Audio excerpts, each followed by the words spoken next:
अस्सलामुअलैकुम। साक्षी खबर में आपका इस्तकबाल है। आज 28 जमादी-उस-सानी है। सुर्खियों से पहले सुनते हैं हदीस शरीफ। बिस्मिल्लाहिर्रहमानिर्रहीम। हज़रत अनस बिन मालिक रज़ी अल्लाह ताला अन्हु से रिवायत है, रसूलुल्लाह सल्लल्लाहु अलैहि वसल्लम ने फरमाया कि उस उम्मत की पहली नेकी यकीन और ज़हद है, यानी इस बात का यकीन कि अल्लाह ताला राज़िक़ और मालिक है, और पहला फिसाद बुखल है। और अब सुर्खियां। 3 फरवरी से तेलंगाना असेंबली इजलास। 3 हफ्ते तक चलने वाले सेशन में कई अहम उमूर पर होगा गौर। 13 फरवरी को मोदी की तेलंगाना आमद। सिकंदराबाद रेलवे स्टेशन में तरक्याती कामों का इफ्तिताह।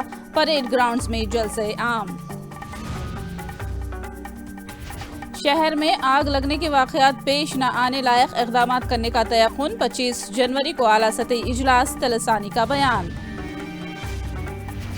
बीजेपी लीडर प्रवीण के कत्ल केस में एनआईए ने दाखिल की चार्जशीट। पीएफआई से मुतालिक 20 अफराद पर लगाए गए इल्जामात।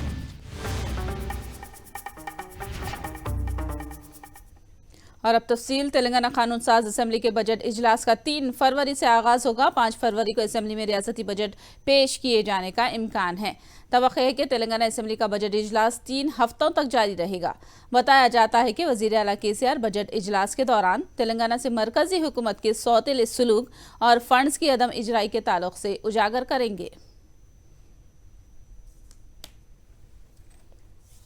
13 फरवरी को वजीर आजम मोदी तेलंगाना का दौरा करेंगे। सिकंदराबाद रेलवे स्टेशन की जदीदकारी के कामों का संगे बुनियाद समेत इफ्तिताही प्रोग्राम में शिरकत करेंगे।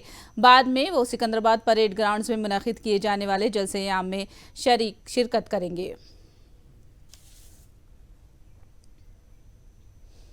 तेलंगाना कांग्रेस इंचार्ज मानिक ठाकरे की सदारत में गांधी भवन में पीसीसी का तौसी इजलास जारी है। इस इजलास में टीपीसीसी चीफ रेवंत रेड्डी, भट्टी विक्रमार्का, जनरल सेक्रेटरीज, दीगर कमेटियों के चेयरमैनों ने शिरकत की।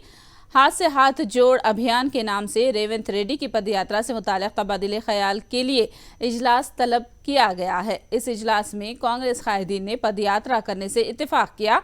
कांग्रेस एमएलए वीरैया ने तजवीज़ पेश की कि टीपीसीसी चीफ या फिर सीएलपी लीडर या दोनों यात्रा करे तो ठीक होगा। मानिक ठाकरे को कांग्रेस कायदीन ने अपनी अपनी तजावीज़ पेश की। सिकंदराबाद के दक्कन मॉल की 5 मंजिला इमारत में आग पर काबू पाने के बाद इस इमारत को मुनहदिम करने और इस इमारत में मौजूद लाशों का पता लगाने की कोशिश की जा रही है। ड्रोन्स की मदद से 5 मंजिला इमारत में लाशों को ढूंढने का काम किया जा रहा है। इस हादसे में इस बात का अंदेशा है कि बिहार से ताल्लुक रखने वाले 3 अफराद वसीम, जुनैद और जहीर हलाक हुए हैं। माहिरीन ने इस इमारत के बोसीदा होने का कयास लगाया है। इमारत के किसी भी वक्त मुनहदिम होने का अंदेशा है। जीएचएमसी ने आग लगने के बाद बोसीदा हुई इस इमारत को मुनहदिम करने का फैसला किया है। पुलिस आग लगने की वजूहात का पता लगा रही है। बिल्डिंग मालिक पर गैर मजाज तामीरात करने और बाज़ अशिया का जखीरा करने का इल्जाम लगाया गया है।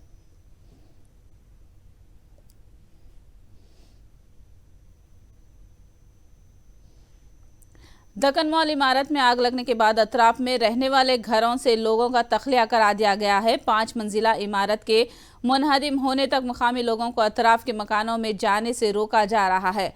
घरों के तखलिया के बाद लोग काफ़ी परेशान हैं। तखलिए के बाद लोग रिश्तेदारों के पास रात गुजार रहे हैं। हुकूमत की जानिब से उन्हें सहूलतें न देने की मुतासिरीन ने शिकायत की है।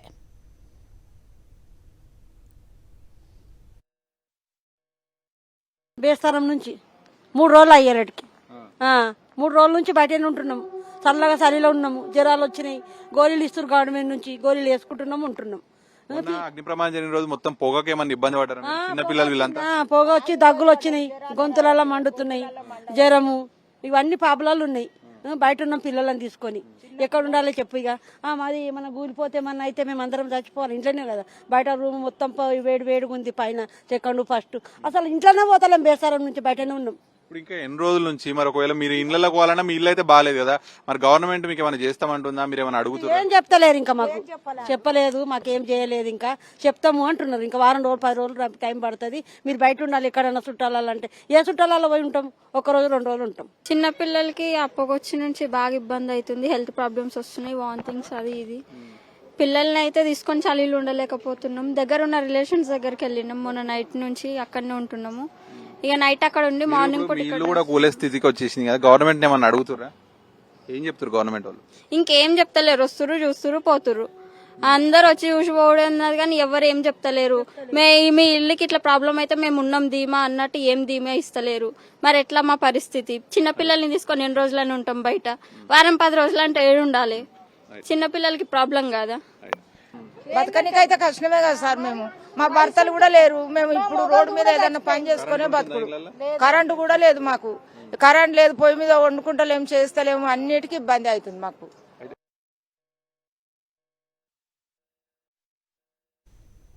हैदराबाद में आग लगने के वाकयात की रोकथाम के लिए इक़दाम किए जाएंगे। आबादी वाले इलाकों में गोदामों की वजह से हादसात हो रहे हैं। इस सिलसिले में गौर करने के लिए आला सतही कमेटी तश्कील दी गई है और कमेटी का इजलास 25 जनवरी को मुनक़िद होगा। హైదరాబాద్ సికింద్రాబాద్ ప్రాంతాలలో ఇవన్నీ ఏంటంటే దగ్గర దగ్గర 30, 40, 20, 10, 15 ఏళ్ల నుంచి జరిగినటువంటి కన్స్ట్రక్షన్స్. ఇదేంటంటే జనసాంద్రాల మధ్యన ఇటువంటి గోడౌన్స్ రావడం, ఒక్కోసారి ఫైర్ యాక్సిడెంట్ కాగానే జరగకూడని పరిణామాలని జరగడం. అందుకే ఈ నెల 25వ తేదీన ఉన్నత స్థాయి కమిటీ ఒకటి ఏర్పాటు చేస్తున్నాం. ఒకటి ఫస్ట్ ప్రయారిటీ కింద జనసంద్రాల మధ్యలో ఉన్న వాళ్ళని ఏం చేయాలి, రెండోది ఫైర్ ఎన్ఓసి లేని వాళ్ళని కానీ, జిహెచ్ఎంసీ పర్మిషన్స్ లేని వాళ్ళని కానీ ఏం చేయాలి. ఇవన్నీ ఏంటంటే దీనివల్ల కొంతమందికి ఇబ్బంది కావచ్చు కాక, బట్ ప్రజల్ని కాపాడవలసినటువంటి బాధ్యత మాకు ఉన్నది కాబట్టి ఆ పద్ధతిలోనే ముందుకు వెళ్లాలనేటువంటి ఆలోచనతో చేస్తున్నాం. तेलंगाना में टीचर्स सड़क पर उतर आए हैं। फौरी शरीक हयात के तबादले करवाने का मुतालबा करते हुए टीएससी दफ्तर के रूबरू धरना मुनज़्ज़म किया। बच्चों के साथ मिलकर धरना दिया गया। पुलिस ने रोकने की कोशिश की तो हालात कशीदा हो गए। टीचरों ने कहा कि वो अपने तबादलों के लिए 1 साल से लगातार जदोजहद कर रहे हैं। टीचरों का इल्जाम है कि 1665 जोड़ों की फाइल्स की मंजूरी के बावजूद महज 615 जोड़ों का ही तबादला किया गया। बकिया को नजरअंदाज करने पर एहतजाजियों ने बरहमी का इजहार किया। पुलिस ने एहतजाजियों को हिरासत में ले लिया।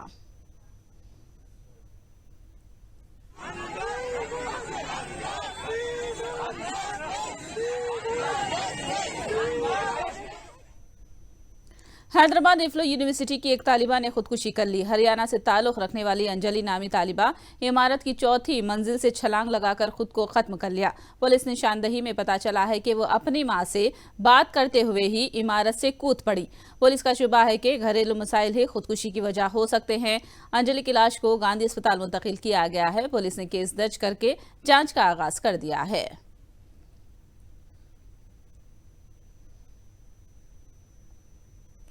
बारकस में एक दुकान के पास पार्किंग का तनाजा तसादुम में बदल गया। खालिद और फहाद नामी नौजवानों ने एक दुकान के सामने अपनी गाड़ियां पार्क की थी। दुकानदार ने दुकान के पास गाड़ियां न रखने की बात कही तो मामला बहस तकरार तक पहुंच गया। इसी दौरान इस मामले में रॉडी शीटर सुलेमान ने दखल अंदाजी की और तनाजे को रोकने की कोशिश की, जिसके बाद मुश्तइल फहाद ने एक और रॉडी शीटर अली को बुलाने से दोनों ग्रुपों में तसादुम पेश आया।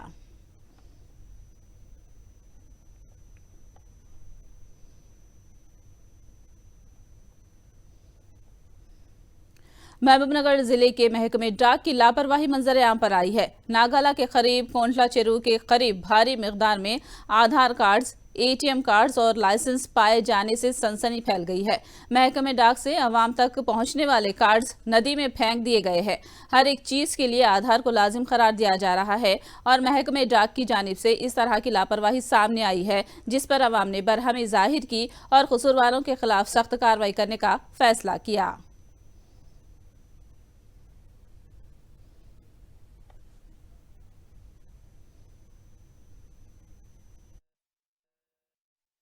ఆధార్ కార్డులు, ఏటీఎం కార్డులు మరియు పోలీస్ డిపార్ట్మెంట్ ఇచ్చిన చాలన్లు, ట్రాఫిక్ చాలన్లు, ఇవన్నీ 2020 నుంచి 2022 వరకు ఉన్న చాలన్లు మొత్తం టోటల్గా నాగసాల చెరువులో తేలినాయి.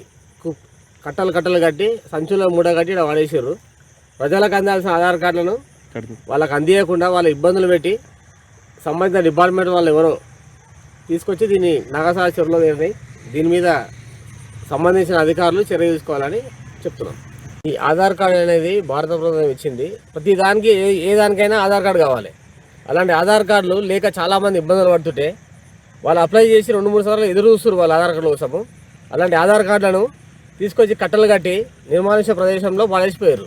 ఈ ప్రజలకు అందించాల్సిన అధికారులు నిర్లక్ష్య తోటి పడేసారు. దీనిపైన చర్యలు తీసుకోవాలి. निजामाबाद जिला आरमूर बल्दिया में बरसर इख्तिदार पार्टी के अरकान में खलीज पैदा हो गई है। बल्दिया के 36 में से 26 काउंसलर्स चेयरपर्सन के खिलाफ हो गए हैं और उन्होंने हैदराबाद में मुकामी एमएलए जीवन रेड्डी से मुलाकात करके चेयरपर्सन को बदलने का मुतालबा किया है। एहतजाजी काउंसलर्स का इल्जाम है कि तमाम मामलात में चेयरपर्सन पंडित विनीता एक तरफा फैसला कर रही है। बताया जाता है कि एमएलए जीवन रेड्डी ने एहतजाजी काउंसलरों को कुछ दिन इंतजार करने का मशवरा दिया है। बावसूख जराए का कहना है कि जल्द ही आरमूर बल्दिया का चेयरपर्सन तब्दील हो जाएगा।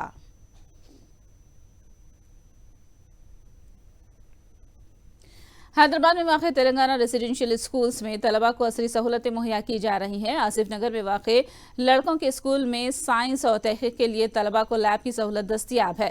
इस लैब में लड़के तहक़ीक़ का काम कर रहे हैं। साइंस लैब की सहूलत मुहैया करने पर तलबा ने तेलंगाना हुकूमत से इज़हार तशक्कुर किया है।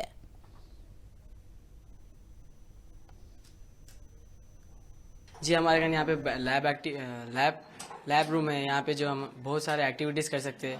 अब फॉर डिफरेंट एक्टिविटीज़ अब जो टॉपिक चल रहा उसकी वजह से हमारे टीचर्स हमें लैब में लिख जाके वहाँ पे कैसा रहता हो, how the structures are arrange and how they coordinate with each other. मतलब वो अंदर पे उसके पार्ट्स कैसे वर्क करते हैं और क्या रहता है, क्या डिफरेंस रहता है केमिकल्स के अंदर, क्या मिला तो क्या होता, कौन सा हाइड्रोजन क्या रहता, कौन सा स्ट्रॉन्ग एसिड रहता, कौन सा स्ट्रॉन्ग बेस रहता, सब अपने को उसका डिफरेंस मालूम होता। और बोले सो यहाँ पे अपने को माइक्रोस्कोप रहता है जिसकी वजह से अपन अंदर के माइक्रो ऑर्गेनिजम्स कैसे अरेंज रहते हैं पर्टिकुलर मैनर में और कैसा कोऑर्डिनेट करते हो वो सब देख सकते हैं अपन। और जो चीज़ अपन अपने नेक्ड आई से नहीं देख सकते ना वो अपन माइक्रो ऑर्गेनिज्म से देख सकते हैं, वो चीज़ अपन यहाँ पे सीख रहे। और बोले सो फिजिक्स, केमिस्ट्री, बायोलॉजी जितने भी ये 3 टॉपिक्स रहते हैं कुछ भी वीकली में चलते हैं वो टॉपिक के ऊपर हमारे ये लैब में लेके आके यहाँ पे प्रेजेंटेशन दिया जाएगा। Here in our school all are well trained teachers and the schools are established with the mission that high quality education is to be given to the poorest of the poor. With this mission the schools are established and we are running behind this mission, and surely the high quality education is being given here in our school, and the facilities whichever given in our school are very much exceptional and very good facilities are given in our school. Andhra Pradesh की जगन हुकूमत की जानिब से अजमेर की दरगाह हजरत ख्वाजा गरीब नवाज को चादर रवाना की जा रही है। वक्फ बोर्ड के चेयरमैन कादर बादशाह ने बताया कि 24 जनवरी को चादर अजमेर की दरगाह को रवाना की जाएगी। जो है अल्लाह वाला रास्ता बताए हैं, नेक बनाए हैं, ऐसे बड़े बुज़ुर्ग हैं, इसके लिए लोग कहते हैं कि ख्वाजा गरीब नवाज भी कहते हैं। और ऐसे बड़े बुज़ुर्ग की जो है माशाल्लाह आंध्र प्रदेश की जानिब से हर दिल अज़ीज़ हमारे वैएस जगनमोहन रेड्डी साहब की इजाज़त से और जो है हमारे डिप्टी सीएम साहब की इजाज़त से, अमजद बादशाह साहब की इजाज़त से और इसी तरह हमारे गवर्नमेंट के जो एडवाइज़र सज्जल रामकृष्ण रेड्डी साहब की इजाज़त से हम लोग ये चादर इसलिए भेज रहे हैं कि आंध्र प्रदेश की हुकूमत में अल्हम्दुलिल्लाह हर जो है हर इंसान को एक सुकून पहुँचे, इत्मीनान पहुँचे और जो है ये आंध्र प्रदेश डेवलप होने का ज़रिया बने। अल्लाह की तरफ से जो है माशाल्लाह अल्लाह ये बुज़ुर्गानी दीन, अल्लाह कहते हैं ये बुज़ुर्ग मेरे वली हैं, मेरे दोस्त हैं और इनके ज़रिए से अल्लाह तबारक ताला ने हमारे आंध्र प्रदेश को सही रखने की हमारा इरादा है। और सारे लोग माशाल्लाह जो चादर अब एक 24 को यहाँ से निकाला जाएगा। तेलुगु देशम लीडर आयना पात्रुडू पर एमपी मोपीदेवी वेंकट रमना ने शदीद पलटवार किया है। उन्होंने रिमार्क किया कि बाबू की तरह आयना पात्रुडी की भी मत मारी गई है। उन्होंने मशवरा दिया कि तेलुगु देशम कायदीन पुलिस से पिटने जैसे हालात न लाए ही तो बेहतर होगा। उन्होंने तंज किया कि बाबू को वजारत आला की कुर्सी और आयना पात्रुडू को वजारत दाखिला की कुर्सियां ख्वाबों में नजर आ रही हैं। ఆయన కూడా గాడి తప్పి మాట్లాడుతున్నాడు. జనరల్గానే కొంచెం దూకుడుగా మాట్లాడే స్వభావం అయ్యన పాత్రుడిది, కానీ అది పూర్తిగా మతి భ్రమించి మాట్లాడుతున్నట్లుగా ఉంది. ఆయన గంటకో రకంగా మాట్లాడతాడు. మావాడేదో మాట అన్నాడు కానీ అది సంభవించడం కరెక్ట్ కాదు. అది చంద్రబాబు నాయుడు అధికారంలోకి వచ్చేది లేదు, నీకు హోంమంత్రి ఇచ్చేది లేదు. చంద్రబాబు నాయుడు ఏమో తెల్ల నిదట్లోనే నేను ముఖ్యమంత్రి అని చెప్పి ఆయన కళ్ళగంటూ ఉండాల్సిందే. నేను హోంమంత్రి బెత్తం పట్టుకోవాలి లాఠీ పట్టుకోవాలని చెప్పేసి నువ్వు ఆలోచన చేస్తూ నువ్వు కలలు కనాల్సిందే కానీ అంతకు మించి వేరే ఆలోచనే లేదు. మీరు ఆ కళల్లోంచి వాస్తవ ప్రపంచంలోకి రండి. ప్రజల యొక్క ఆలోచనలకు అనుగుణంగానే మీరు మాట్లాడండి. 4 రోజులు అయితే ఆ పోలీసులే ఆ లాఠీ చేతే ఎవరి పోలీసులే బట్టలైతే నేను ఓడదీస్తానని చెప్పి అన్నాడు అయ్యన్న పాత్రుడు గారు. ఆయన బట్టలే ఓడదీస్తారు. अच्छी लगन और जुस्तजू हो तो दुनिया में कुछ भी नामुमकिन नहीं है। इसी बात को वाइजाग की नेहा ने साबित कर दिखाया है। 11 साल की उम्र में बहरेपन का शिकार नेहा का क्लियर ऑपरेशन किया गया था, लेकिन माजुरी को उसने कभी भी कमजोरी बनने नहीं दिया और सिविल्स इम्तिहान की तैयारी करती रही। डिग्री की तालीम हासिल करते हुए ही वो अपने तौर पर सिविल्स की तैयारी करती थी। बाद में बैंक में नौकरी मिली, लेकिन सिविल्स की तैयारी को तर्क नहीं किया। पहली बार सिविल्स में नाकामी हाथ लगी, लेकिन दूसरी बार उसने जीत हासिल की। लेकिन मरकजी हुकूमत ने IRSIT के लिए उन्हें बहरेपन की बुनियाद पर मुस्तरद कर दिया। लेकिन नेहा ने हिम्मत नहीं हारी और 7 साल तक कानूनी जद्दोजहद करके मुलाजिमत हासिल की और बहुत जल्द अपने खिदमात से रुजू होने वाली हैं। సివిల్ సర్వీసెస్ నా చైల్డ్హుడ్ డ్రీమ్. అక్కడ నేను ఎప్పుడు కూడా జీవితంలో పెద్ద స్థాయికి వెళ్ళాలి, ప్రజలకు సేవ చేయాలి అన్న సంకల్పంతో ఉండేదాన్ని. అందుకే సివిల్ సర్వీసెస్ ఎంచుకున్నాను. బలంగా చిన్నప్పటి నుంచి IAS కావాలని కలలు కన్నాను. దానికి ప్రకారమే ప్రిపరేషన్ కూడా 8th స్టాండర్డ్ నుంచే ప్రారంభించాను. కోచింగ్ కంపల్సరీ కాదు, అంటే మీరంతటా మీరు పుస్తకాలు చదివి అర్థం చేసుకుని న్యూస్లో కరెంట్ అఫైర్స్ ఫాలో అవ్వగలిగి అప్పుడు దాన్ని ఎక్స్ప్రెసివ్గా రాయగలిగితే కోచింగ్ అవసరం లేదు. నా ఎక్స్పీరియన్స్ ప్రకారం చెప్పాలంటే సివిల్ సర్వీసెస్కి మీ అంతటా మీరే చదువుకోవడం బెస్ట్. చదువుకున్న తర్వాత ఎగ్జామ్కి ఒక నెల రోజుల ముందు ఇది మాక్ ఇంటర్వ్యూస్ రాయాలి. అది రాస్తే మీకు బోల్డ్ కాన్ఫిడెన్స్ వస్తుందన్నమాట. అందుకే నేను చెప్పేది ఏంటంటే కోచింగ్ మీద దృష్టి పెట్టకుండా మీ అంతటా మీరే చదువుకోండి. ఫ్రీగా 2 years టైం తీసుకుని మొత్తం ప్రిపేర్ అవ్వండి. ప్రిపేర్ అయిన తర్వాత మాక్ టెస్ట్ రాసి మాక్ ఇంటర్వ్యూస్ చేయండి. మీ కాన్ఫిడెన్స్ బాగా పెరుగుతుంది. అప్పుడు సివిల్ సర్వీసెస్లో తప్పకుండా విజయం సాధిస్తారు. ఫస్ట్ అటెంప్ట్లో ఒక 16 మార్క్స్ తేడాతో సర్వీస్ మిస్ అయ్యాను. తర్వాత డిస్కరేజ్ అవ్వకుండా మళ్ళీ ప్రయత్నించాను. 2015లో ఆల్ ఇండియా 1200 ర్యాంక్ వచ్చింది. ఆ ర్యాంక్ ప్రకారం నాకు Indian revenue service income tax allocate చేశారు. అప్పటి నుంచి నేను very happy. BJP leader Praveen कत्ल केस में NIA ने चार्जशीट दाखिल कर दी है। मुनज़्ज़म साजिश के तहत चंद अफराद को कत्ल करने का PFI सर्विस टीम पर इल्ज़ाम है और उसी के तहत प्रवीण का कत्ल करने का NIA ने निशानदही की है।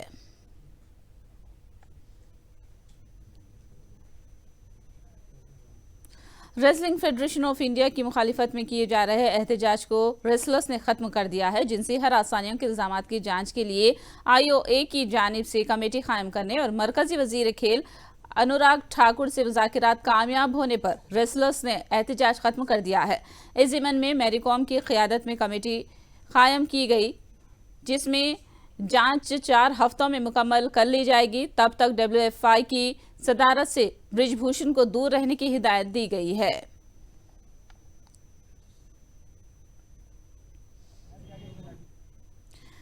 जम्मू रेलवे स्टेशन के करीब होने वाले दोहरे कार बम धमाके में 6 अफराद जख्मी हुए हैं। इन धमाकों ने जम्मू कश्मीर में सिक्योरिटी को लेकर खदशात पैदा कर दिए हैं, जबकि राहुल गांधी की भी भारत जोड़ो यात्रा कश्मीर में जारी है।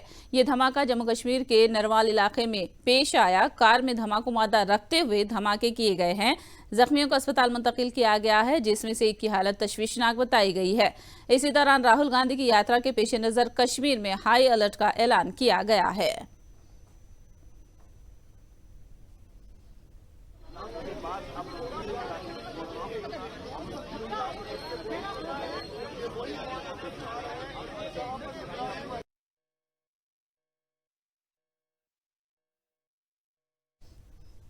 मोहम्मद शमी और मोहम्मद सिराज समेत हिंदुस्तानी गेंदबाजों के आगे न्यूजीलैंड की टीम ढेर हो गई। एक मौके पर न्यूजीलैंड की आधी टीम महज 15 रनों के मामूली स्कोर पर आउट हो गई है। 5 विकेटों के नुकसान पर 15 रनों से खेलते हुए न्यूजीलैंड ने अपना 6वां विकेट 56 रनों पर गंवा दिया था। आखिरी इत्तला मिलने तक न्यूजीलैंड ने दूसरे वनडे में 6 विकेटों के नुकसान से 69 रन बनाए थे। मोहम्मद शमी ने 3 विकेटें हासिल की हैं। सिराज शार्दुल और पांड्या ने एक एक विकेट हासिल किया है। वाराणसी में हॉट एयर बलूनों का शो इनेकाद हुआ है। इस शो में मुख्तलिफ शहरों के अलावा बैरूनी सयाहों ने हिस्सा लिया है और खुद को महसूस किया है। उत्तर प्रदेश की वजारत सयाहत ने इस प्रोग्राम का इनेकाद किया था।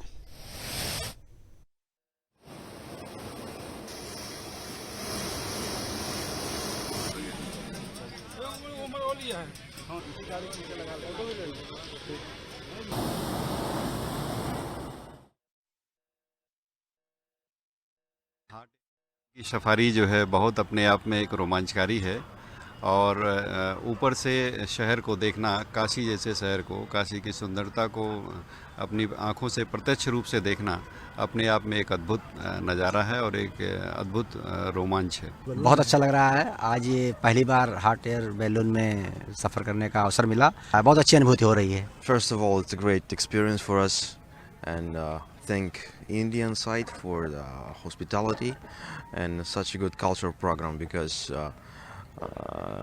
the days are full of meetings, full of conversations.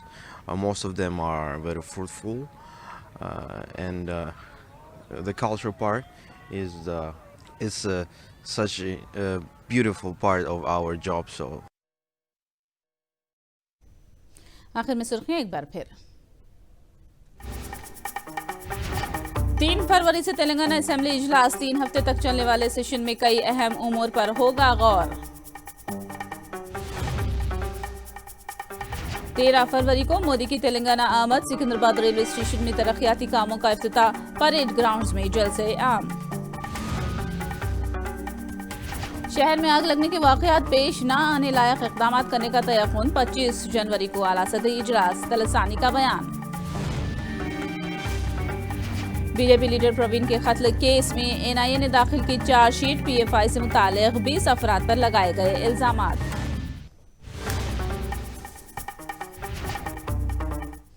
साक्षी खबर में फिलहाल इतना ही। साक्षी टीवी पर खबरों का सिलसिला जारी रहेगा।